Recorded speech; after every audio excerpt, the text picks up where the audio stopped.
Most enforcers threw punches to survive. Bob Probert threw them to protect. Opponents came at his teammates. He came at them harder. He didn't like fighting. He did it because he did it. He had to do it. They didn't call him a fighter. They didn't call him a goon. They called him the heavyweight champion, and everyone felt safer because of it. Nobody wanted to play against him. Except him. Protection became the job, and it killed him. You're going to have to show some restraint. And he could con anybody into thinking everything was okay. Bob Probert entered the NHL at a time when enforcers were not just accepted, but required. And Detroit needed someone who could make opponents think twice before targeting their star center, Steve Yzerman, a smaller, skilled player who carried the team's offense. The Red Wings drafted him in 1983, the same year they selected Yzerman, and the plan was never subtle. Probert was built like a power forward at 6'3" and over 220 pounds, but his real value came from what happened when the gloves dropped. By the 1987-88 season, Probert had become the most feared fighter in professional hockey.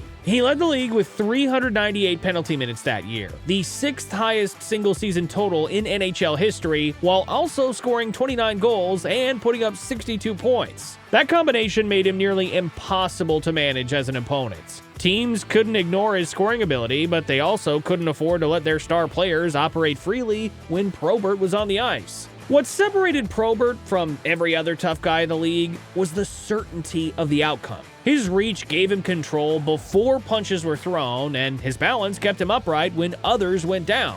Players knew what was coming, and that knowledge changed how they played. Joey Kocur, his partner in what the league started calling the Bruise Brothers, formed a duo that made Detroit one of the most physical teams in hockey. The message was clear: touch our best players, and you answer to both of them. Kocur later said it plainly: "It was great to be able to go out on the ice knowing that he had my back and I had his. He was like the brother I never had." The league didn't discourage this. It sold tickets. Fans in Detroit treated Probert like a hero, and arenas around the NHL filled up when he played because people wanted to see what would happen when he fought. Don Cherry called him the heavyweight champion of the NHL and said nobody left their seats when Probert dropped his gloves. Probert was selected to the Campbell Conference All-Star team in 1988, the only time he received that recognition, and it came during the same season in which he racked up nearly 400 penalty minutes. The NHL honored him for being exactly what it needed him to be: a player who protected his teammates, scored enough to justify ice time, and made every game feel heavier the moment he stepped onto the ice. Steve Yzerman saw how the entire league treated him. Years later, he described what happened at All-Star events. All the greats, like Wayne Gretzky and Mark Messier, were there, and the first thing they wanted to do was meet Proby. I remember them coming over and asking me, "Can you introduce me to the big fella?" He was revered by players, and it wasn't just because he was a tough guy. It was because he was a great player. What made Probert essential was not anger or lack of control. He waited until the moment required him, then delivered exactly what the situation demanded. Coaches trusted him because he never surprised them. Opponents feared him because he never changed. And the league kept putting him on the ice because the product worked, the fans responded, and nobody in charge was asking what happened to the enforcer after the fight ended. The protection only went one direction, and nobody seemed to notice until it was too late to matter. On April 2nd, 1989, at 7 in the morning, Bob Probert was stopped at the Detroit-Windsor Tunnel by U.S. Customs agents. A strip search found 14.3 grams of an illegal substance hidden in his underwear. This is a tremendous disappointment to the Red Wings. Empty beer and liquor bottles were scattered in his car, along with suspected amphetamine tablets and drug paraphernalia. 2 days later, the NHL suspended him, making Probert the first player ever kicked out of the league for drugs. He pleaded guilty in July and was sentenced in October to 3 months in federal prison, 3 months in a halfway house, and 3 years of supervised release. He served his time in Rochester, Minnesota from November 1989 through February 1990. The NHL lifted his suspension after he completed his prison sentence, and Detroit brought him back. The arrest revealed a pattern that had been building for years. Probert had been drinking since age 14 and believed he had a problem by 17. He first tried illegal substances in 1986 after winning the Calder Cup with Adirondack. At his peak, it cost him roughly $42,000 a year. The league treated the arrest as something punishment and rehab could fix. Probert came back, kept playing, and kept fighting. The product was restored, and nobody asked whether the enforcer role itself was feeding the problem. Bob Probert stayed clean for a while after prison, but by July 1994, he was back in trouble. And this time, the Red Wings were done waiting. On July 15, 1994, Probert crashed his motorcycle into a car in West Bloomfield Township, Michigan. His blood alcohol level was .31, more than 3 times the legal limit. Trace amounts of substances were also found in his system. He walked away with minor injuries, but the fallout was immediate. 4 days later, the Red Wings refused to offer him a contract. Senior Vice President Jim Devellano made the decision public. "This is the end. In my 12 years with the organization, we've never spent more time on one player and his problems than we have on Probert." Detroit had spent years managing his addiction, funding rehab stays, and protecting him from consequences that would have ended other careers. Probert had been through 10 rehab stays during his time with the Red Wings. None of them stuck. 4 days after Detroit cut him, the Chicago Blackhawks signed him. NHL Commissioner Gary Bettman placed him on inactive status in September and forced him into another rehab program. Probert missed the entire 1994-95 season and did not return to the ice until 1995-96 with Chicago. The Blackhawks weren't betting on redemption. They were betting on what Probert could still do as an enforcer. He was 29 years old, had been arrested multiple times, suspended, jailed, and publicly identified as an addict, and another NHL team still wanted him because his fists were worth the risk. Chicago got 7 more seasons out of him. He kept fighting, kept racking up penalty minutes, and kept playing the role the league had built for him. What changed wasn't his value to the team. What changed was how much his body and brain could take before the damage became permanent. Bob Probert retired on November 16, 2002 after 16 seasons in the NHL. He had played 935 games, fought 238 times, and accumulated 3,300 penalty minutes, the 5th highest total in league history. His body had absorbed thousands of punches, checks, and collisions, and by the time he stopped playing, the damage was already irreversible. In his final years, Probert's wife Danny had to help him out of bed most mornings because his hip flexors, lower back, and knees no longer worked the way they should. He needed OxyContin to manage the pain. His short-term memory was failing.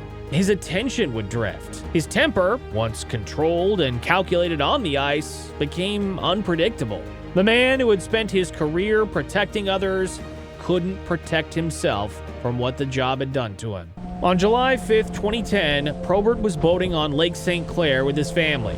It was a hot day, and around 2 in the afternoon, he developed severe chest pain. He collapsed on the boat. His father-in-law, a police chief, performed CPR while they rushed him to Windsor Regional Hospital. He arrived with no vital signs and was pronounced dead later that afternoon.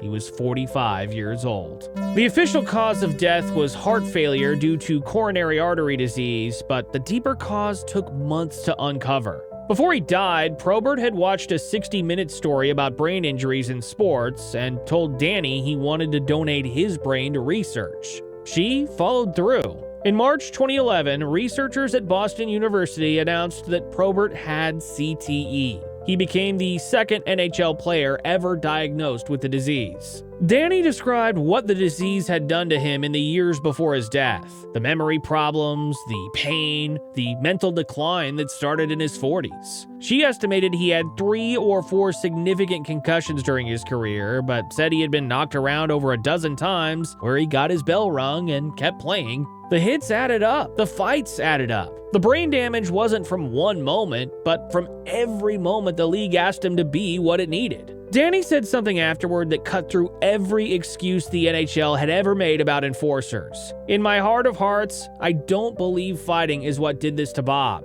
It was hockey.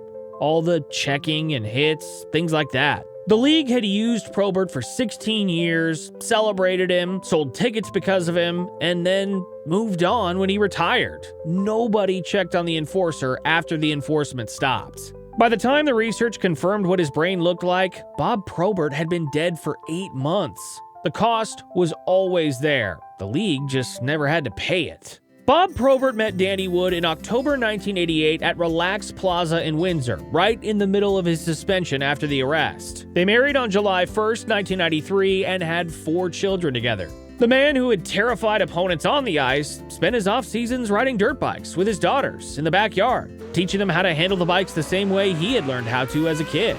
He wanted to be present in ways his career and addiction had made nearly impossible for years. Home videos from those years showed a version of Probert the league never marketed and fans rarely saw. He was not the enforcer in those moments. He was a father trying to create memories that had nothing to do with fighting, and a husband who understood that his addiction had stolen years from his family that he could never give back. Danny later described what life with him was really like. The bad times were really bad, and the good times were great. After retiring in November 2002, Probert relapsed hard. Friends described the relapse as lasting a few years, but by 2006, he had committed to sobriety in a way he never managed during his playing career. He started speaking publicly about his addiction, appearing at recovery events, and sharing his story with people who were struggling with the exact same problems.